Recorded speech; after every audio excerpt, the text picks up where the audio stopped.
La Corée du Nord se prépare à faire sauter les routes qui traversent la frontière fortement militarisée avec la Corée du Sud, a déclaré Séoul lundi, au milieu d'une guerre dénoncée en escalade, après que le Nord a accusé son rival d'avoir envoyé des drones au-dessus de la capitale Pyongyang.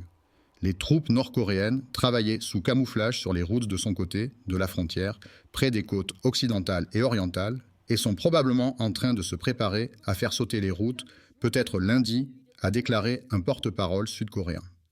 La semaine dernière, l'armée nord-coréenne a déclaré qu'elle fermerait complètement les routes et les chemins de fer avec la Corée du Sud et renforcerait les zones de son côté de la frontière, a rapporté l'agence de presse d'État KCNA. La Corée du Nord a accusé la Corée du Sud vendredi d'avoir envoyé des drones avec des matériaux de propagande contre le Nord au-dessus de Pyongyang, dans ce qu'elle a qualifié de provocation politique et militaire pouvant conduire à un conflit armé. Les responsables sud-coréens n'ont pas répondu aux questions des journalistes sur la question de savoir si l'armée du pays ou des civils avaient envoyé des drones au-dessus de Pyongyang. Au cours du week-end, la Corée du Nord a averti d'une terrible catastrophe si des drones sud-coréens étaient de nouveau repérés au-dessus de Pyongyang.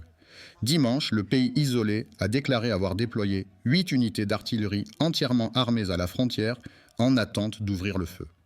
Les deux Corées sont toujours techniquement en guerre, car leur conflit de 1950-53 s'est terminé par un cessez-le-feu et non par un traité de paix.